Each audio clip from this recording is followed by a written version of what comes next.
Farm4Profit podcast. Take a listen, have a blast. Farm4Profit podcast. Learn about farming while having a laugh. Farm4Profit podcast.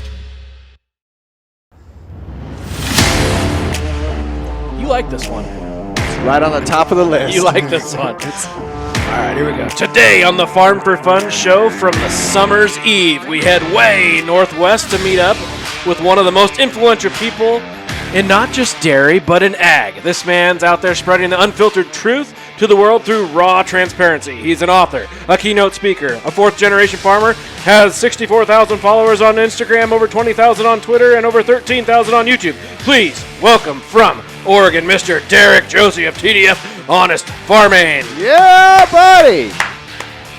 Woo. Thanks for having me. What is up, buddy? Oh, not a whole lot. How are you guys?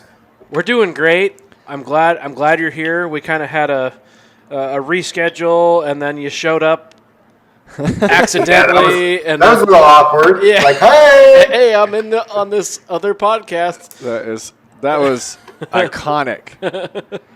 Not only would we have had them scheduled too close together, even if it did happen the right way, but it was like, hey, we've got to go. But thanks. Effort was appreciated. So I gave a little brief synopsis. A lot of people know who you are, but tell us who you are. Oh, yeah. You forgot my most famous title, Arrogant Asshole. I get that a lot, I guess, online. Yeah? From a lot of idiots. I'm a fourth-generation dairy farmer. I'm going to give you the elevator speech. Yeah. My great-grandfather bought the original 60 acres in 1918, so we have been on the same property for 105 years this year. Wow. We just recently decided to be really stupid, built brand new, all new facilities for an 1,100 cow dairy from the ground up. That was a 2-year process, and it was exhausting. And all the gray you see, it's not from my kids, it's not from my wife, it's from that whole process. Hey, at least you still have the hair up here, man. That's right. And I turned 40, so I thought, you know what? Let's do the man bun thing. There you go. Yeah. Somebody's got to do it, right? You got to zig when everyone else is zagging. Is that what you're going to do when you turn 40?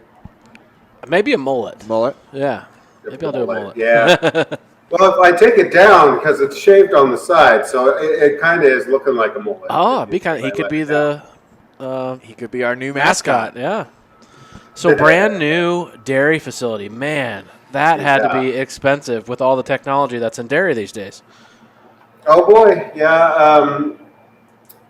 When you tally everything, it was probably about $9 million. I think if I were to try and start today, it would be about $15 million. So, roll the dice and you win some, and I definitely beat the inflationary disaster we're in right now. So how was that? Do you guys go to your banker and they're like, oh, yeah, $9 million sounds good?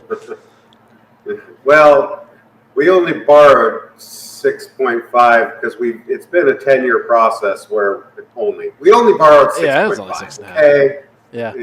So we did like our commodity barn and our bunkers and a bunch of other stuff. We cash flowed over the last 10 years, and so it wasn't as major of an effort, but it was still a huge lift, and we definitely had to run through the budgets with our banker, and that was fun too. Huh. Have you ever lent on a dairy, Tanner? No. No, we don't have a lot of dairies in this area, so no, I have not done a dairy loan. I have looked at a couple of cash flows for listeners that are a part of dairy that wanted me to make sure before they gave them to their banker that they were banker-ish approved. But I've not financed anything, no. So you're smart then.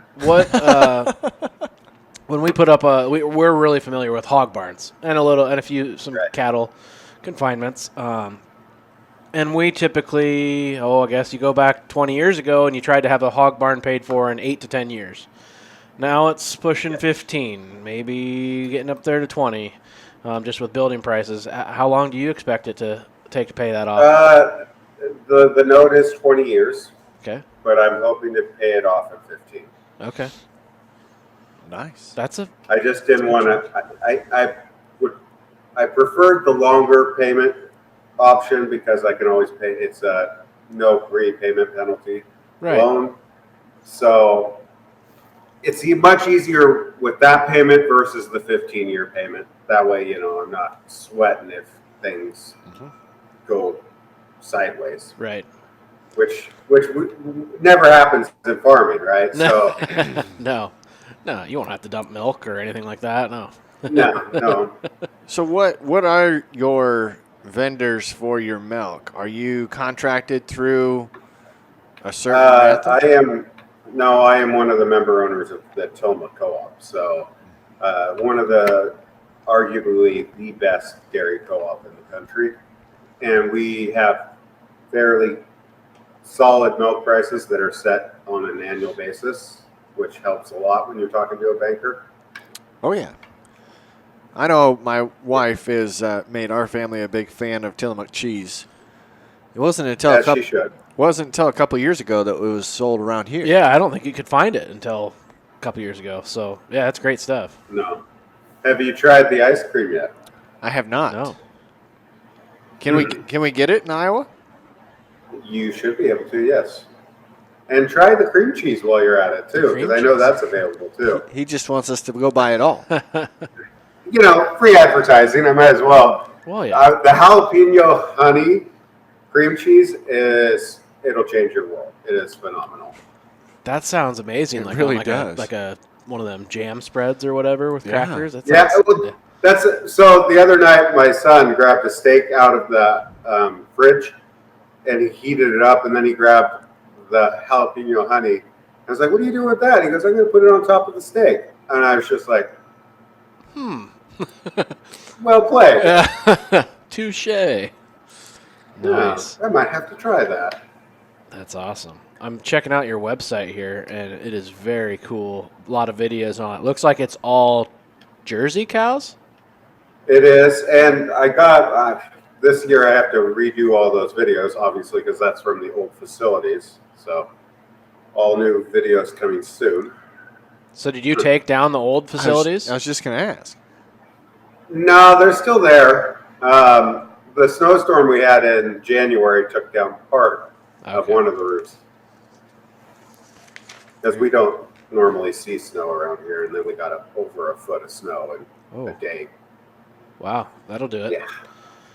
So I wasn't impressed. So in the new one, is it like all automated feeding, like the Lely type stuff? No, I still feed with my feed truck. We do have feed pushing robots, and one of them is a Lely. And then we have the deal about, I call it Hoovy, because the guy that installed my robot in the rotary and out the feed pusher, his name's Hoovenall. So I have Baby J in the parlor and Hoovy outside. Nice. That's cool. Yeah. Do you have names for your equipment? Not like that, no. Oh, you should. Most of the time it's just like cuss words, usually. Just when I'm mad at it. Well, when you need to cuss at a piece of equipment, it's always better to have a name to go after the cuss That's word. Probably true. Damn it, Martha. Yeah. Just don't name it after old girlfriends. That could get bad. Mm-hmm. Really cool. So as you and your family have been on this land for over, what would you say, 100? Over 100 years. Yep. 105 years, yep. Has it always been a dairy operation? Yes. Originally it was Guernsey's. Okay. Yeah. So we started, I think they had 60 cows total with the 60 acres. And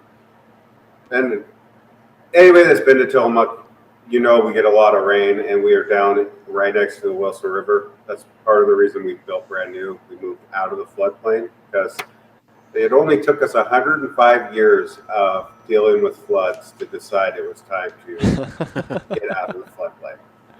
We're Swiss. We're stubborn, so it took a while. Makes sense.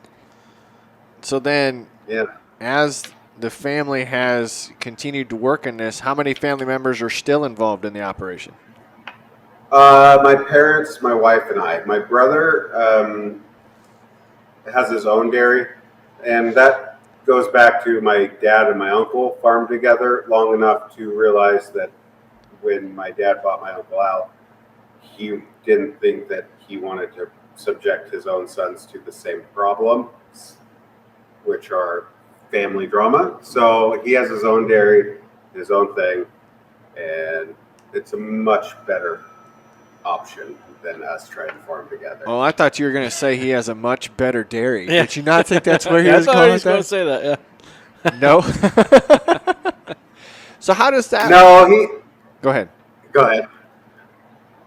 How does that work? How did your dad decide and when that Derrick gets this dairy? And Well, because I'm the youngest and I'm spoiled. No, not actually how that worked. I actually didn't think I was coming home because my brother had planned on coming home to the farm. Well, my brother and my dad do not work well together, so my brother quit. And at that point, I was like, all right, I guess I will take a shot at that. And so I was home working with Dad. We had already started the transition, buy-sell agreement, everything. So then my brother decided he did want a dairy. But at that point, even if my dad had wanted to bring another son home, we already had all the contracts and everything signed, sealed, and delivered. So I would have probably not allowed that to happen. so your brother had to start his dairy up from scratch. No. Okay. No. We co-signed on a loan to buy a dairy for him. So Ah. it's not like he didn't have assistance. Sure. It's just the only connection we had was he was on our balance sheet. Okay. So still kind of tied and he together. still has, and he still has some of my equipment over there. So, you know. No, but who's keeping track, right? Yeah. What did you want to do before you knew you were going to come back? Since you said you didn't think you were coming back. It's a great question. I went to school. Obviously, I went for law enforcement. I thought about being an accountant. Then I realized I didn't want to look at numbers all the time. Mm-hmm. Then I was like, it was basically anything that would make me money on a 9-to-5 job. Yeah. So I'd have weekends off. So ironically, now I never get weekends off. so then you went into dairy. Yeah. Oh, man. No one ever said I was really smart. I've said this on the podcast many times. I'm in hogs, and it's livestock in general is grinding. Like, it's not always just hard. It's just every day there's something to do, and it'll slowly grind you down. But dairy is just next level. Like, you have to do it all the time. Yeah, and before we moved up here, we were at that 500 cow stage where we were before we built new facilities. We're working up to 1,100 cows now. That 500 cow dairy is that critical point where you have enough cows that you can't do it all yourself, but you don't have enough cows that you can go into a more managerial and keeping track of employees. You're still having to you're doing both. And it's honestly, I think, the hardest area to be doing that for a dairy farmer. You're either better off staying small enough that you can do the things by yourself, or you have to expand a little further so that you can have enough help so that you do have the ability to have family time and things like that. Right. And luckily, we've gotten to the point now, like, I can be on a podcast with you guys. I can. We're going up to Seattle to watch George Strait next month. Wow. Because why wouldn't I? Yeah. It's George Strait. Yep. So it's nice to be at a point where I'm able to do that now, and I have good employees, and they are responsible enough that they can manage things.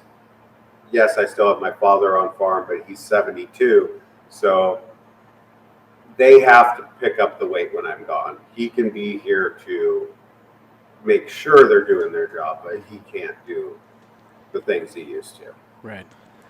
So you mentioned that it's your mom, your dad, and your wife and you. So is your wife active in the day-to-day as well? No, she has a 2-year-old and a 4-year-old at home. So she has a much more exhausting day than I do. It sounds like it. Yeah. So that would make your kids fourth, or no, that'd be fifth They're generation. fifth generation. Yeah, hmm that's pretty cool. Yeah. How'd you and your wife meet? Yeah.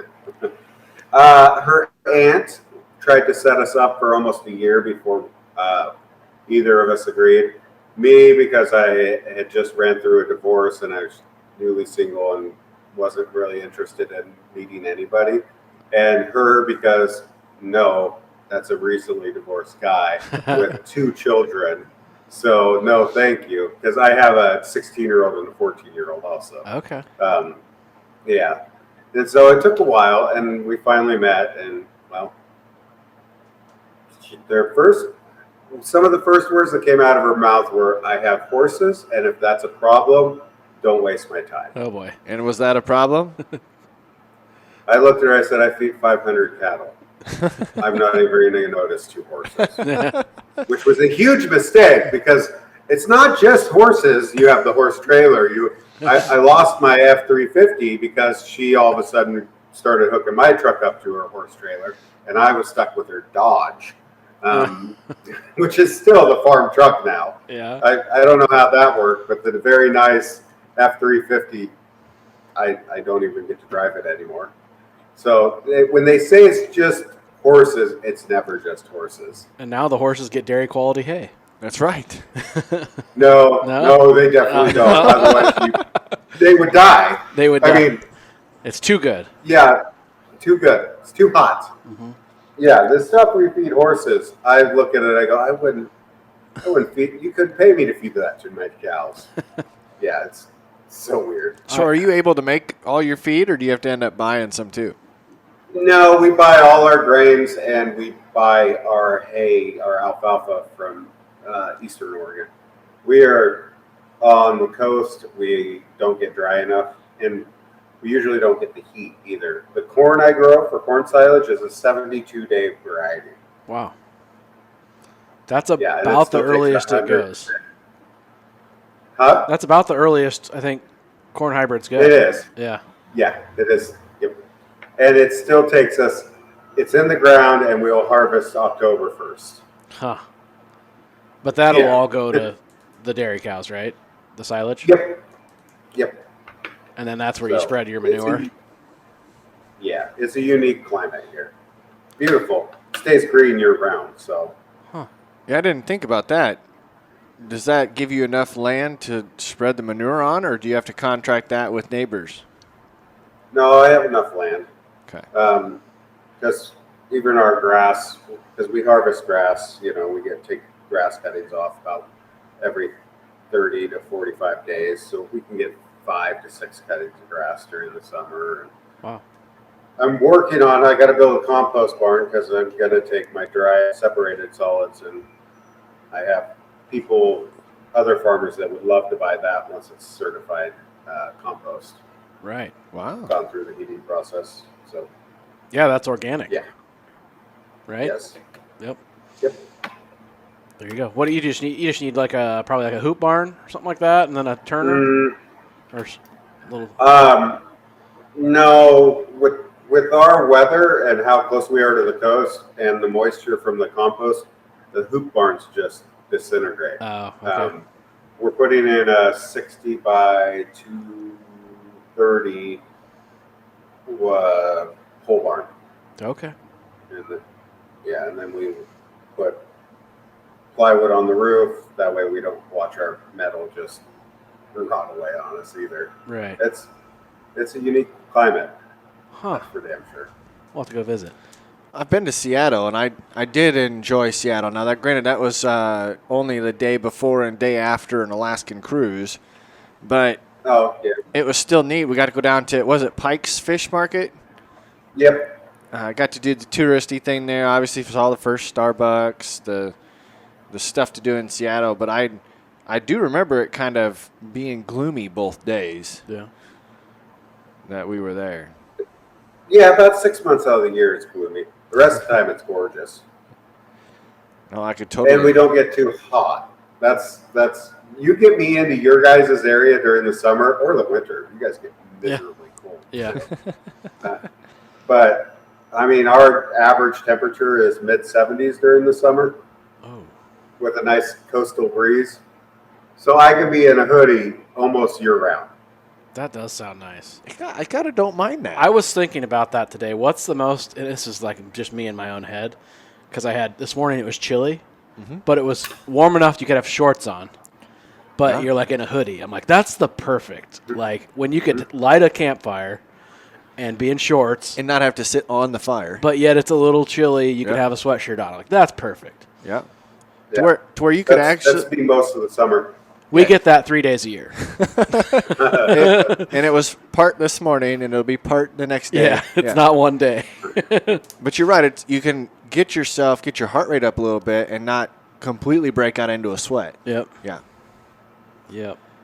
that's pretty ideal. Well, Corey, we've got something special here to divide this show up just a little bit. Yes, we do. It's been a little while since we've done an in-show tasting. And when our guest saw what we were going to taste today, he turned his nose up. He almost gagged at his mouth a little bit. And hasn't even tried it. So we actually get to taste this before it hit the stores. But we had to delay the release of this episode to make sure we didn't infringe upon when everybody else knows it comes out. Right. So, Corey, what did I just open? So Busch Light always comes out with something unique every year. Last year, or a couple years ago, was Apple. And last year was the John Deere cans. Yeah. Corn cans. And this year, it is Busch Light Peach. Limited edition Busch Light Peach. We got an orange can. We've got peaches. The mountains in the logo are orange. We got snow-capped orange mountains. What's your thoughts? What do you think it's going to taste like? So their apple was good because it wasn't like a cider or like it wasn't overpowering apple. It was just like smooth. Right, and it was even good too with like some caramel black velvet. So you think this is like going to be too peachy? Well, I hope not. Did you just admit that you put caramel black velvet in a beer? Yes. Yeah, we did. It was good. It was like a caramel apple. Are you insinuating that I've got a problem? No. That goes back to the idea with the cream cheese and on top of the steak. Yeah. I'm not gonna. I'll allow it. All right, Yeah, Derrick thinks this is not going to be good. Yeah, I don't think it's going to be like a peach cream soda. It's not going to be Like a creamsicle? a creamy one. I don't think it's going to have that with it. All right, let's give it a try. And I will give the people your actual faces. Oh. It's it? Okay. Okay, that is. That's not as peachy as I thought it was going to be. No, it's. Why do I have to like it? It's. I mean, I'm not going to sit back and throw a 12-pack of these down, which you shouldn't do that with any beer. And I also don't feel like I need to cut it with another. I mean, No. I don't think it's overpowering. No, it's good for one. Maybe two. Yeah. I think I actually do like it better than the apple. Now, if it wasn't So, sweatshirt, so translation from their faces, guys. What I just saw is it's good for one. You'd get a 6-pack of that, and you would drink one, and then you would never drink the other 5. Is what their faces told me. what you would, So it's good for one translates into one ever. Ever. I like that. You get your 6-pack, you try the one, it goes in your fridge, and then everybody else that shows up, you're like, you guys should try this. And they drink one. Just for you, by the end of the show, I'm going to open another one and drink it. I don't mind it. I don't mind it at all. It's unique. I think if it was 90 degrees out today, and sitting on a boat. you'd probably something drink like that. more of them. Right. Yeah, I don't know. Yeah, but you would because it's cold. Yeah. that's true. Yeah. It That is the most ridiculous way to say that. You know, if it was 110 degrees out and they were in the cooler, I would drink a bunch of them. Yeah, that's true. So got a good point. So 2 things. What are we going to mix with this? Oh, I Because feel like you need to put it on ice cream. Oh, okay. We Or need like a some cream Tillamook. soda? We need some Tillamook ice cream, and we'll pour some peach Okay. Busch Light. Like Make a a peach float. Float? Yeah, Yeah, that might work. And then That'll play. That'll play. what about okay? So we did the caramel BV Yeah. with the Busch Light apple. What are we going to put with what goes with peach? I mean, I've had black velvet and peach, like a Mio or a flavored squirt, so I'm sure you could put a whiskey in it. Okay. Yeah. And then do you think this is going to be out next summer? So this is their summer beer. Nope, I don't think this is going to last like Apple. I don't think. Because Apple came back 2 years. I think it was out 2 or 3, yeah. Yeah. I don't think it makes it. Interesting. You might be surprised You think so? because if you guys think it's okay, women will like it. That's true. He's got a point. Let's get back to Derrick. No, let's keep talking beer. Okay, so what's Derrick's beer? What's your drink of choice? I like a good amber. So we have a lot of good local breweries. Warner's has their, oh gosh, now brain fart. They have a nice brown ale. The Pelican Brewing here in Tillamook has an Irish red that I really like. It's phenomenal. Nice, full flavor. Full flavor. Definitely not IPAs. Okay. I don't know Not why IPAs. anybody would drink. So I wouldn't say full flavor. IPAs aren't full flavor. They're full. Don't like the bitters. What do you think? They taste like pine trees? Yeah, they taste like a Portland man bun guy is making beer. Tony Reed said he was chewing on a cedar board or something On a like pine. that. On Yeah, a pine pine tree. shavings, yeah. He choked it down though. Yeah.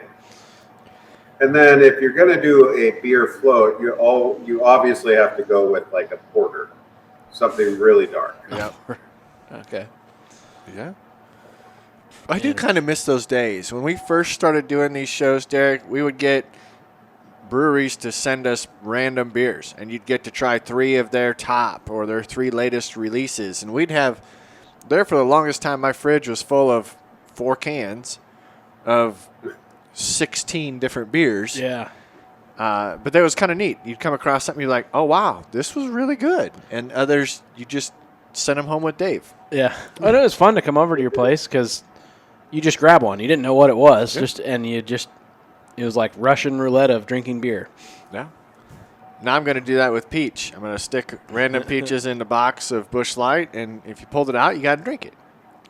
That's probably how they should just package it. Oh, it's like a have game. 1 or 2 peach. Yeah. It's like finding the little toy in a cereal box. Yeah, the what is it, the gold ticket in Willy Wonka's? Yeah. Yes. Yep. There you go.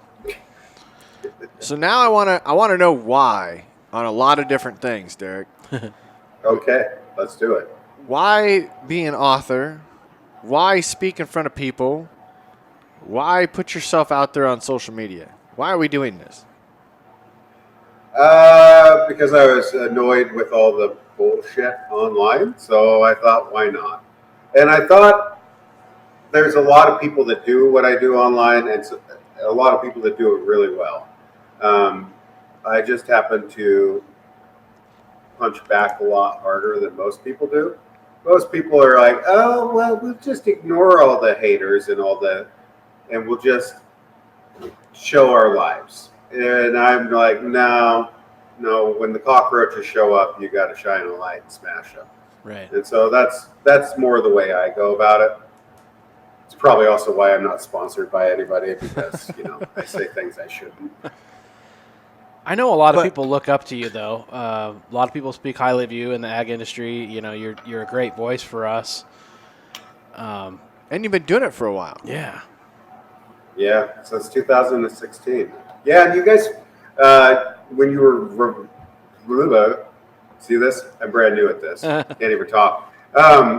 When you were listing off everything I'm on, I'm also on Facebook and have like 900 and something thousand followers. Holy shit. Forgot that one. Jessica. What? How did we miss? It's great to have a team, and our team works really, really hard for us.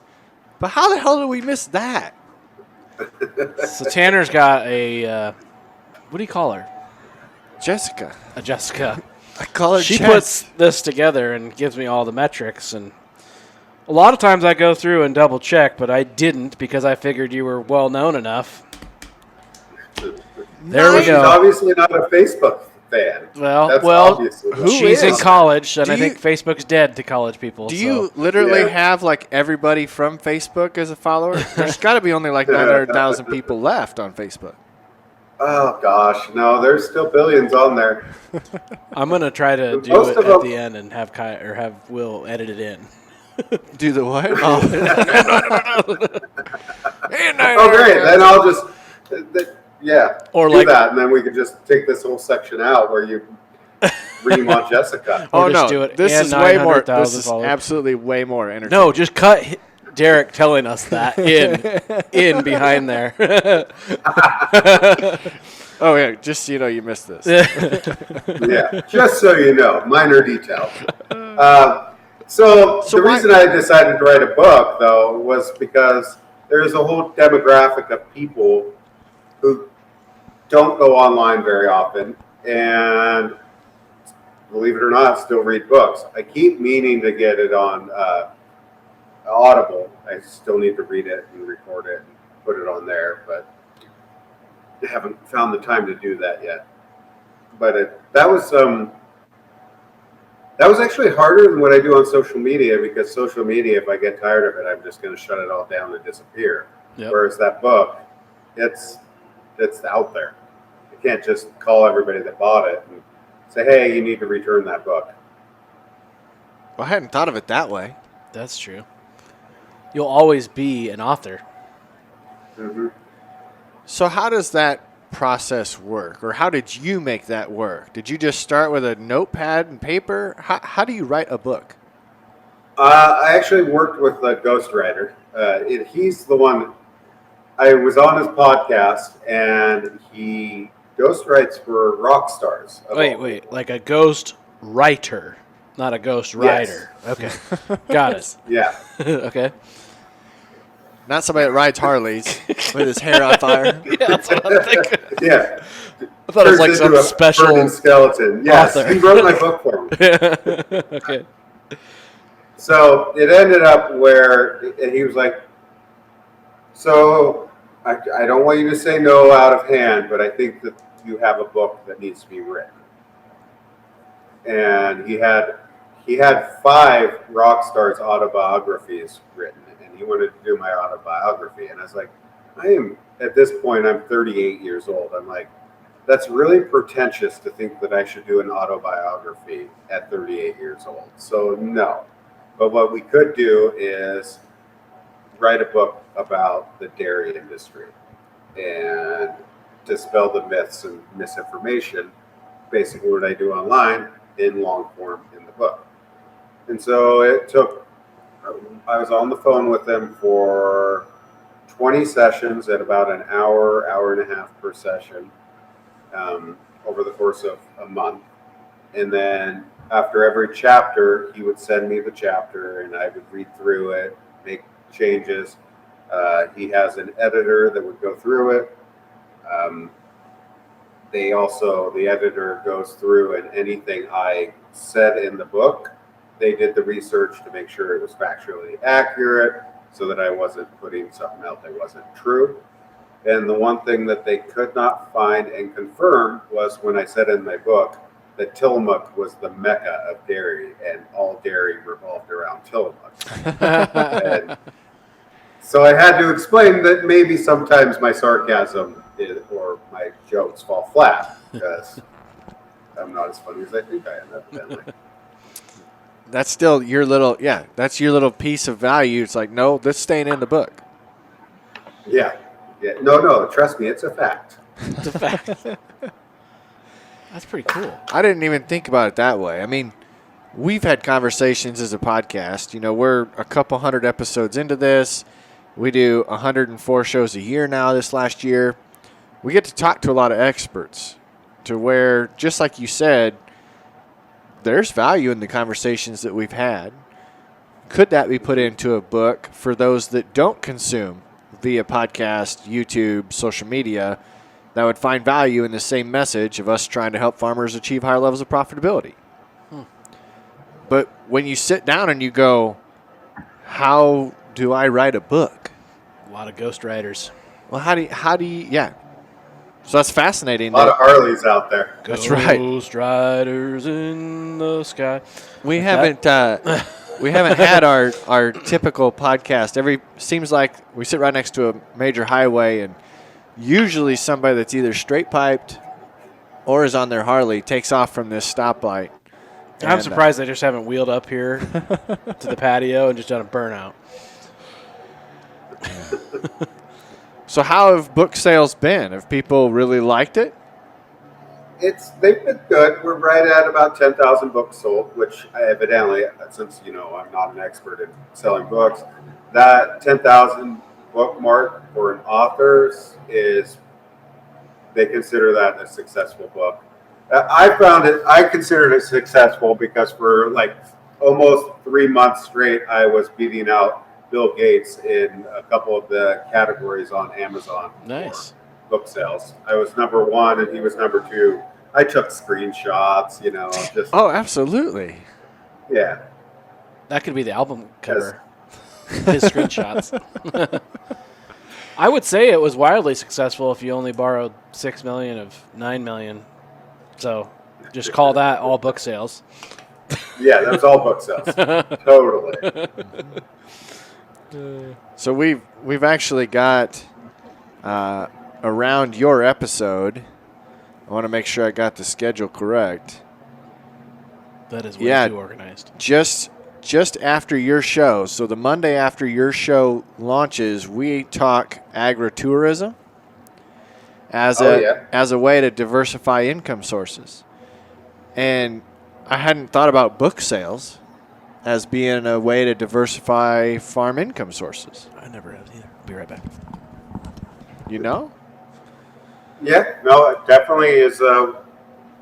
It was a nice little chunk of change, and it's still a trickle. I mean, I'm still selling books off Amazon, so I get a check for 100 here, 150 there every month. So it's not anything to walk brain fart again. God, turning 40, it's hard. I tell you. So yeah, it's not insignificant, and it's even at $150 in a month. That's passive income. Yep. Absolutely. And that's a couple of amber beers. It's get you take the family someplace, you pull that all together, and it all lines up nicely. Yep. Did it cost a lot to print, or what? I don't even know which the right term is. Publish? No, because we went through Amazon. They do all the printing and all that stuff. So the only thing that costs money is my ghostwriter gets his take, I think, is 20%, and I'm 80%. Wow. And then our upfront costs for the editor and the graphic designer. So not a whole lot. I think we were $4,000 or $5,000 in.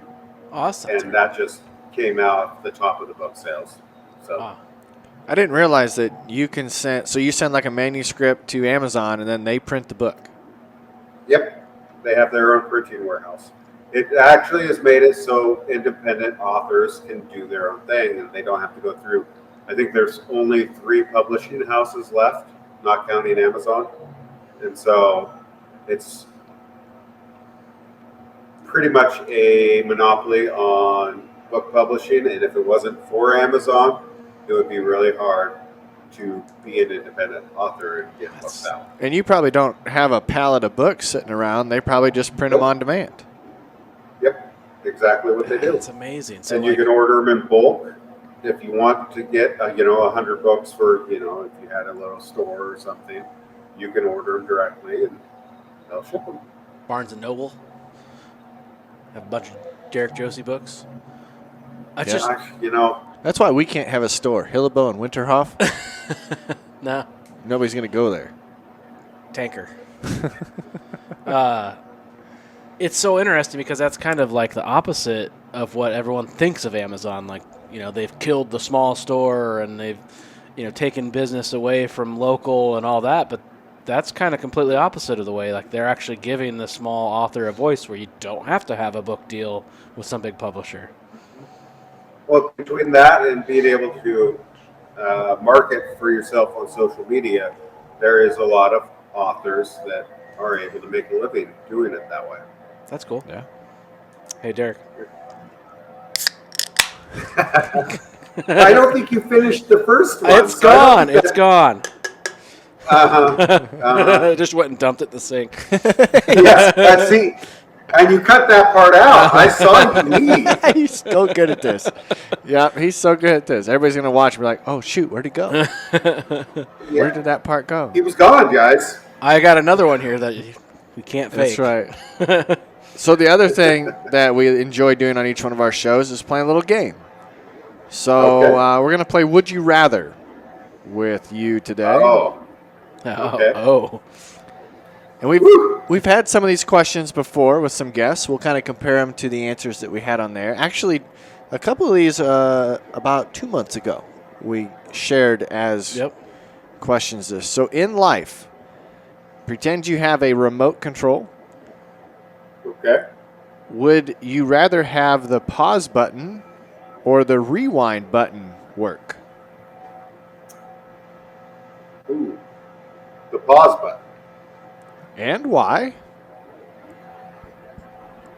Because with the caveat that if I hit pause, I'm not paused. That's Okay, fair. yep. That's fair. I'll take it. Yep. Because you can get a lot of work done if you pause the button, or just take a damn nap and not be interrupted by anybody. Oh, I love Can you hit the pause button as many times as you want? Well, I don't think That would be nice. Nobody said you couldn't. Yeah, that'd be nice. You know, you're having an argument with your kids or your wife, pause, go have a beer, relax for a little bit, calm down, Yeah. unpause, life goes on. Wouldn't that throw them off if all of a sudden, you're irate in this argument and then you come back and you're like, you know what? This really doesn't matter. You're not right, but I'm not going to argue you anymore. Well, you just messed up because you just said you're not right. Yeah. No, that was strategic. That was strategic. Yes. Because we don't want So them. yeah, definitely the pause. Okay. Yeah. You did mention before we started recording that you were gonna get some coffee, but you didn't have any more pods. So maybe Right. this is a little bit going to be easy for you. Would you rather have coffee or soda? You only get to have Coffee. one. Yeah, figured that was too easy. Coffee. I think I would Yeah. too. Rubach. I don't even drink soda. Do you call it soda or pop? No, I call it by whatever's drink I'm drinking. Coke. Pepsi? Sprite. Don't call it Pepsi. soda. Yeah. Yeah. Sprite. Yeah. Yeah. Got it. So these guys, Rubach Coffee. I don't know if you ever had them. Who sent that to us? Sheep Shear. Yeah, the Corey? sheep shear. Bricker. Corey Bricker. Yep. Yeah, he had Rubach Coffee, sent us some coffee. Have you had yours yet, Tanner? I have, yes. My wife has pretty much gone through all of it. I think I got like Ours 3 cups. Was really good. Yeah. Really good. But you said you got your Black Rifle pods. Yes. Yeah, they're sitting on. See, and this is where the pause would come in. I could have paused this show, drove over, got my coffee, brewed my cup, sat back down, and I'm pretty sure you have a pause button because that's how We do. you We left, dumped out that peach beer, and came back. Right, exactly. Yeah. How far away do you live from the parlor? We are within a quarter mile. Okay. Yeah, so you wouldn't have to pause for Yeah. very long. Nope, just jump in my sidekick, go over there, grab it, come back. Sidekick. Yes, I heard that too. That's why I looked at you. Is that like a little Suzuki It's a- Samurai thing? It's a Kubota. It's Oh, they're that's side what by it is. side. Dang it. I thought I was going to meet someone else that got Chevy Tracker or, yeah. That's good. I looked at those. I did. That's what I got for my UTV because I thought UTVs were too expensive, so I bought a $4,000 Chevy Tracker. But I can go down the interstate. That's my claim to fame Right. with it. Well, I have lights on mine. Yeah. I'll go down the interstate. Just go on the side. I slap a little slow moving vehicle Right. on the back. Might not. That's just frowned upon. Just frowned upon. Yep. How about would you rather live in a treehouse or a cave? Okay. The cave. And? Well, I live in Tillamook. A treehouse, we get high winds, we get lots of rain. A cave, as long as it's designed so water doesn't fill up the cave and I drown, would be way better shelter. Yeah. I agree. No, that makes sense. Yep. You like treehouse. I Right? like the treehouse, but not if I was going to be constant high winds. I'd get seasick up in the sky. I'm sorry, but even in your area, if you're in a treehouse, you have no insulation underneath, you're going to freeze to death. Yeah. He's got a point there. I didn't Treehouse think would be about good that. for those 3 days a year where you could be in shorts Yeah, and a sweatshirt. but then you'd have a campfire in your treehouse and you'd burn up anyway. That's Right. true. All right, last one. I don't know who wears the pants in your family, but between you and your wife, would you be more scared to forget her birthday every year or your anniversary? Ooh. That's- I don't know that there's a right answer on this one, and we all know who wears the pants in every relationship, so we don't even have to go there. Probably, I'd be more scared to forget our anniversary. Okay. I think that's the right answer, or the less wrong answer. You and I both know we just got that wrong. Yeah, the less wrong answer. There is no right answer there. They're both wrong. You're not That's winning. right. That's good. Nope. The one was going to affect the other one, right? You being wrong, Right. it doesn't matter if you told her That's true. happy anniversary if you forgot her birthday.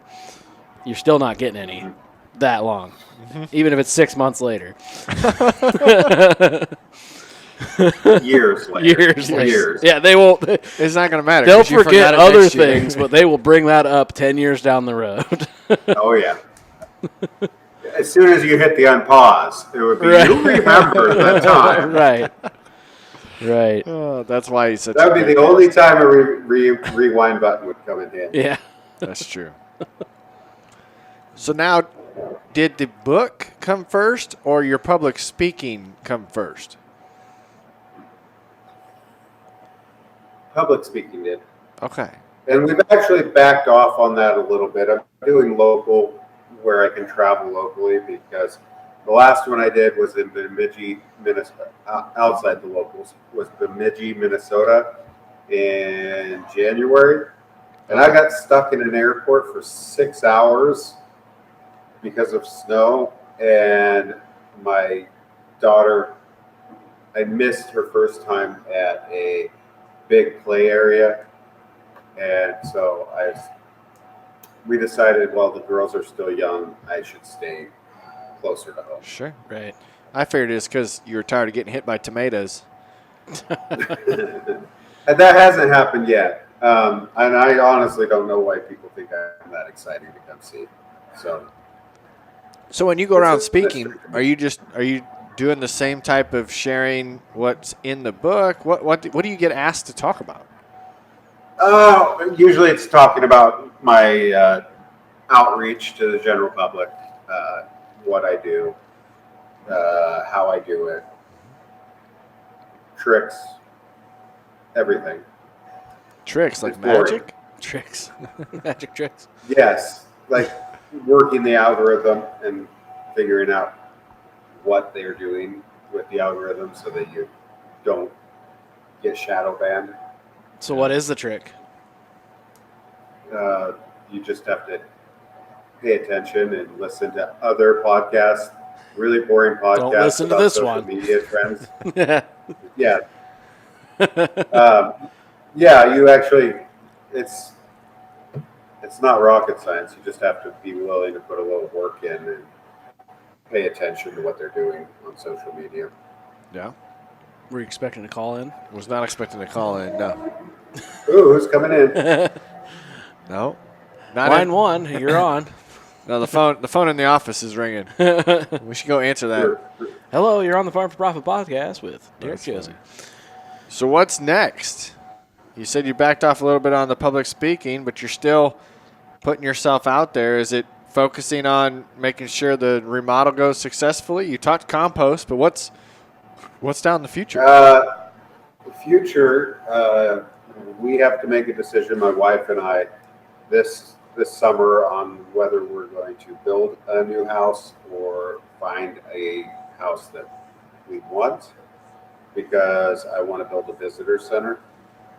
And because I'm right on the main highway that comes into Tillamook, which is a direct artery from Portland to the coast, and I see nothing but dollar signs driving by. Right. So I want to build a visitor center, ice cream stand, coffee, meat market. So yeah, no, I'm not slowing down at all. I'm just I got to find a property on the east side of the state for my beef operation, for my beef Jersey crosses, which I plan to sell in my visitor center. Yeah, We there's didn't talk gonna be a lot about that. more gray. So you got a beef Jersey operation? Not yet. We breed half of our jerseys to Charlet, Okay.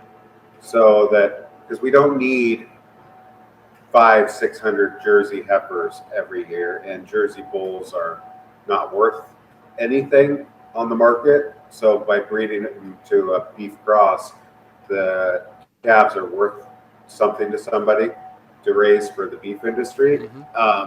And so I'll start keeping some of those and raising them, and then I will have my own beef operation too. What about full-blown purebred beef embryos? Just implanting those into your herd. Oh, I've thought about it, but those are a lot more expensive than just artificial inseminating with beef crosses. And frankly, Jersey beef is delicious. Most people don't realize that a Jersey cow is the closest relative to Wagyu, and they have excellent flavoring and excellent marbling if you raise them and breed or feed them like a beef cow. Huh. So why Charlet, not Angus or Maine Anjou or something else? Because that's what the market wants. Okay. If they're jerseys, they want Charlet. Probably because they put the weight on and they are market ready faster than the other breeds. Okay. Pretty sure my grandpa always had a Angus herd, but always had a Charlet bull. Pretty sure that was way back. Black, white face calves. Yep. A lot of baldies. Yep. Yep. Interesting. So why do you have to be on the other side of the state? Feed's cheaper over there. I can feed a beef animal over there a lot cheaper than this area. I tell you to send them to Iowa, but that's a little ways away. Yeah, yeah. Feeds That really I cheap just here. want to have a ranch over on the east side. Guess why not? Sure. So Because would it's you beautiful over there certain times of the year, so I can use that as an excuse. would you live where you're at now and then just have to manage that from there, or live somewhere in between? How would that Yes. work? Yeah. But you can't live where you live right now because you're gonna turn that into a visitor center. Well, I'm going to build a visitor center. No, my wife Casey, one of the requirements was if I want to do that, where there's hundreds or thousands of people there every day, eventually, she doesn't want to live that close to that kind of thing and have people know where my family lives. Right. Because with what I do online, we've had people show up at the house. Luckily, they've just been fans, but I am kind of abrasive, and I do let people know what I think. And I do know that certain communities, like the vegan community, don't like me very much. So it's only a matter of time before I have somebody show up that doesn't Right. like me. And so isolating and insulating my family from that situation is ideal. Right. We've had issues here in Iowa of activist groups showing up at like hog farms and trying to release them and do that kind of stuff, and it's not good. Not good at all. No, it's not. What else you got? What did we miss? Yeah. I don't know. It's your podcast. I'm surprised you don't have a podcast. I just started one, actually. What's The that View. called? So I guess we missed that. The View from the Milk Barn. View? It's just me talking to myself. I mean, I went off on John Kerry last episode. Isn't that ironic? A podcast, and you're talking about the view.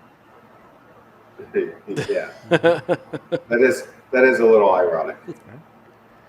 That's all right. We're farm for profit in a time when there's not a lot of profits. Well, they're starting to go that way, yeah. So should be good for Derrick, though. You know, cheaper feed, right? That's what I'm hoping for. Yeah. How are milk prices? They're doing what everybody else's does.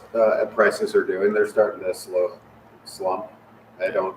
Outside of our area, I don't know that milk prices are very profitable at all. So you think Tillamook is because of that? Like they're kind of sheltering you from yes. unprofitability? Yeah. Sorry, my dad has called me 3 times. Oh, take it. We can edit it out. Oh, I just sent him a text. Well, we can I know what he's calling about. He wants to know if I'm feeding the drag house tonight. but if you don't answer the phone, he's just going to continue to call. Yeah. No, I totally get that. So we always like to offer up our network of listeners. Is there anything that our listeners can do to help you out? Yeah, like, comment, share on my social media platforms. And you can always send me a fat check. Just send me money. That's always helpful. I like that. No, but seriously, if you don't want to be one of the people that is outspoken online, one of the best things you can do is find anybody that you enjoy online that is helping bridge that gap and comment on their posts, share their posts, and like it. Because that shows whatever social media you are on, it shows that algorithm that those people's posts are posts that people want to see. Okay. You don't have to do it yourself, but just liking, commenting, and sharing helps. Yes, it does. That's what we always ask people to do. That's great. Go to our YouTube right now. That's right. And like and follow and share. That's what we're trying to grow right now. That and TikTok, I guess. Yeah. So, Derrick, we do ask. I'm not going on TikTok. No? Not going to do it? No, I don't want to do it. I've got enough social media platforms, and frankly, I'd rather just give U.S.-based companies all my data. I don't want to give the Chinese companies. I get it. That's fair. They are getting it no matter what, but yes, I get it. They are, yes, but I'm not going to make it as easy as possible. Yeah. That's right. Here, let me download this app that will steal everything, Yep. and I'm volunteering to let you do it. Yep. That's funny. But, Derrick, we ask every guest the same question over a period of time. The question that you happen to fall in line with as we get ready to wrap this up is, knowing what you know now, what advice would you give yourself at 18?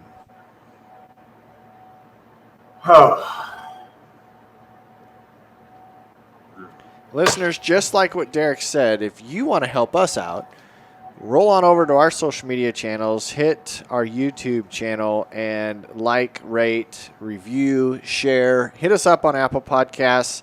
Make sure you drop those reviews. We love sharing those with everybody else when we start each episode.